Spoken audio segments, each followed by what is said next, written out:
누가복음 23장 26절에서 32절 말씀. 그들이 예수를 끌고 갈 때에 시몬이라는 구레네 사람이 시골에서 오는 것을 붙들어 그에게 십자가를 지워 예수를 따르게 하더라. 또 백성과 및 그를 위하여 가슴을 치며 슬피 우는 여자의 큰 무리가 따라오는지라. 예수께서 돌이켜 그를 향하여 이르시되 예루살렘의 딸들아, 나를 위하여 울지 말고 너희와 너희 자녀를 위하여 울라. 보라, 날이 이르면 사람이 말하기를 잉태하지 못하는 이와 해산하지 못한 배와 먹이지 못한 젖이 복이 있다 하리라. 그때 사람이 산들을 대하여 우리 위에 무너지라 하며 작은 산들을 대하여 우리를 덮으라 하리라. 푸른 나무에도 이같이 하거든 마른 나무에는 어떻게 되리요 하시니라. 또 다른 두 행악자도 사형을 받게 되어 예수와 함께 끌려가니라. 아멘. 오늘 본문은 비아 돌로로사, 골고다 언덕까지 오르는 예수님의 여정이 시작됩니다. 밤새 신문과 고초와 채찍질을 당하셨던 예수님은 육신적으로 많이 지치셔서 이 800m나 되는 긴 거리를 십자가를 지고 걸어가시는 데는 무리가 있으셨을 것 같아요.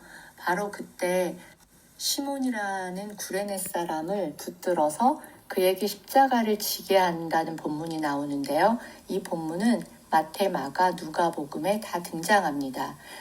그 중에 마가복음 15장 21절에는 이렇게 쓰여 있는데요. 마침 알렉산더와 루포의 아버지인 구레네 사람 시몬이 시골로부터 와서 지나가는데 그들이 억지로 같이 가게 하여 예수의 십자가를 지우고. 구레네는 애굽의 동북부에 있는 도시인데요. 지금은 리비아 지역이에요. 그런데 그곳 사람이라고 하면 흑인을 말할 거라고 생각하는데 사실 흑인은 아니고 디아스포라 유대인인 거죠. 유월절을 맞아서 이가 도시로 올라왔기 때문에 시골에서 오는 것이라고 표현되어 있어요.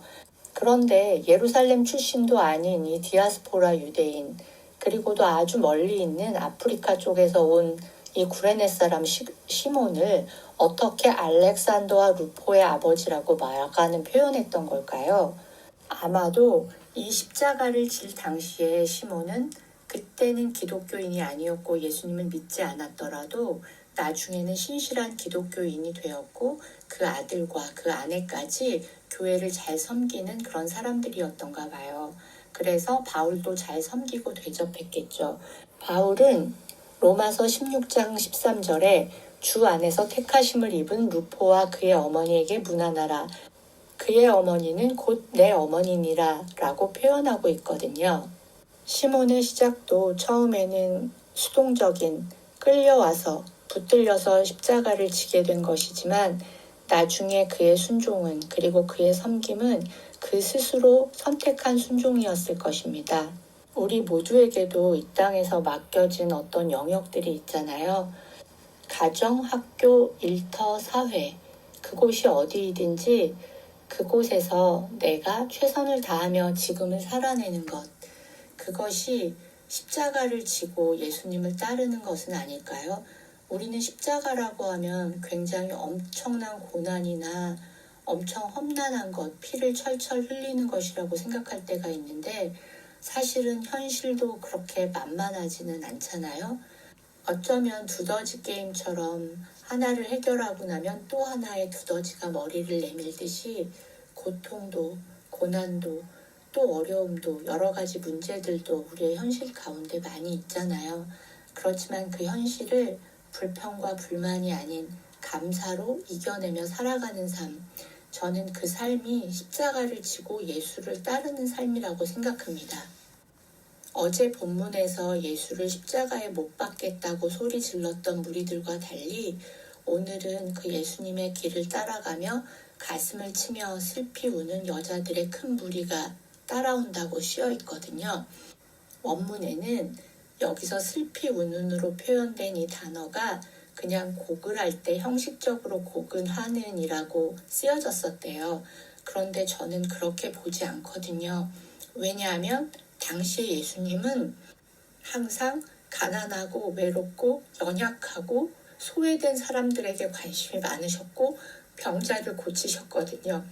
수가성 여인에게 찾아가 물을 달라고 하셨고요. 자신에게 기름을 붓는 여성을 칭찬해 주셨고 과부와 함께 하셨거든요. 이들의 입장에서는 나 하나를 알아봐 준 사람, 그리고 나를 고쳐준 사람, 내 이름을 불러준 사람이 예수님이셨을 거예요. 그러니 그분이 이제 십자가에 달려 돌아가신다고 할 때 아이고 아이고 하면서 형식적인 울음소리를 내지는 않았을 거예요. 그렇게 슬피 울면서 예수님을 쫓아갔겠죠. 그러나 예수님은 돌이켜서 그들의 연약함을 아시고 나를 보고 울지 말고 너희 자녀들을 위하여 울어라 하시는 말씀을 하셨는데, 이것은 곧 올 AD 70년에 올 예루살렘의 멸망에 대해서 얘기함과 동시에 우리에게 미칠, 온 인류에게 미칠 멸망에 대해서 얘기하고 계시거든요. 그래서 사실은 잉태하는 것과 해산하는 것은 엄청난 복이잖아요. 그러나 그 마지막 날에 임할 그 고통이 너무나 크기 때문에 이 고통을 내 자녀가 겪는 것보다는 잉태하지 않는 게 더 낫다는 표현도 되고요. 산이 무너지라는 표현은 차라리 산에 깔려 빨리 죽고 싶을 정도로 그 고통이 엄청나다고 얘기하는 거겠죠. 요세푸스는 그 당시 그 현장에 있었거든요. 그때 요세푸스는 이렇게 쓰고 있어요. 태초에 이런 잔인함이 없었다고. 당시 성전에 숨어있던 여자와 어린이들이 6,000명이었는데 그들은 산채로 불태워졌고요. 혹시 금화 같은 거를 입에 물고 도망을 갈까봐 배를 다 갈라서 창자를 드러냈었다고 해요. 그러니 이 AD 70년에 있었던 예루살렘 멸망을 보았던 제자들이나 그때까지 살아있었던 제자들도 있었으니까요. 그것을 쓴 사람들은 요세푸스도 마찬가지고요. 인류의 멸망, 인류의 종말이 과연 얼마나 두려웠을까요? 어쩌면 우리가 생각하는 두려움하고는 차원이 달랐을 것 같아요. 푸른 나무에도 이같이 하거든 마른 나무에는 어떻게 되리요 하시는데, 사실 지금의 본문에서는 푸른 나무는 죄 없는 예수님을, 그리고 마른 나무는 그 예수를 죄인으로 몰아서 십자가에 못 박는 죄 많은 유대인들을 뜻하기도 하죠. 그런데 사실 이 푸른 나무와 마른 나무는 이사야서 56장 3절에도 나오고요. 에스겔서 20장 47절에도 등장하거든요. 이때에는 의인과 악인으로 표현되어 있는데 어차피 마지막 날에는 의인과 악인이 다 심판을 받는다는 의미로 표현되고 있습니다. 31절에 푸른 나무와 마른 나무로 이렇게 비유되는 대칭 구조가 그 다음 32절에는 또 다른 두 행악자도 사형을 받게 되어 예수와 함께 끌려가니라 라는 본문이 나오면서 두 행악자와 예수를 또다시 대칭 구조로 놓고 있는데요. 내일 본문에 보면 이 두 행악자가 다른 선택을 하는 것을 보여주거든요. 오늘 본문의 시작에는 얼떨결에 끌려와서 십자가를 지게 되고 예수님을 만나는 한 사람이 등장하고요. 그 다음에는 예수님께 이미 사랑을 받았기 때문에, 그리고 고침을 받았기 때문에 예수님의 그 길을 따라가며 슬피 우는 여자들이 나오죠. 그리고 마지막 구절에는 이제 예수님을 어떻게 바라볼 것인가, 그 선택을 앞두고 있는 두 사람이 나옵니다. 나는 어떤 사람일까? 나는 지금 예수님을 어떻게 보아야 할지 선택을 앞두고 있는 사람인가? 아니면 억지로 끌려와서 그 길을 걸어가고 있는 사람인가?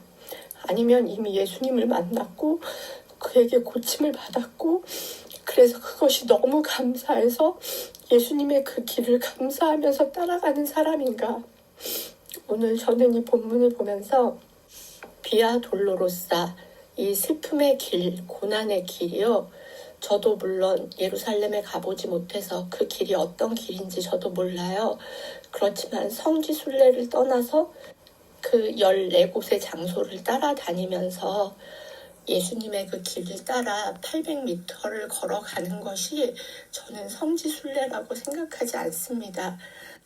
내가 있는 삶의 자리에서 얼마든지 그 슬픔의 길, 고난의 길을 그 인생 가운데서 걷고 있는 수많은 이들과 함께 그 길을 걸어가 주는 것, 그리고 내 가족의 생존을 위해서 내가 열심히 일하는 것, 그것이 예수님과 동행하는 길이라고 생각합니다. 주님, 오늘도 멀리 있는 예수님의 길을 선택하지 아니하고 내 삶에 지금 앞에 놓여있는 길, 그리고 나에게 주어진 영역 안에서 주님을 찾고 주님과 함께 그 길을 걸어가며 누군가가 같이 울어주고 또 같이 웃어줄 수 있는 사람이 될 수 있기를 간절히 기도합니다.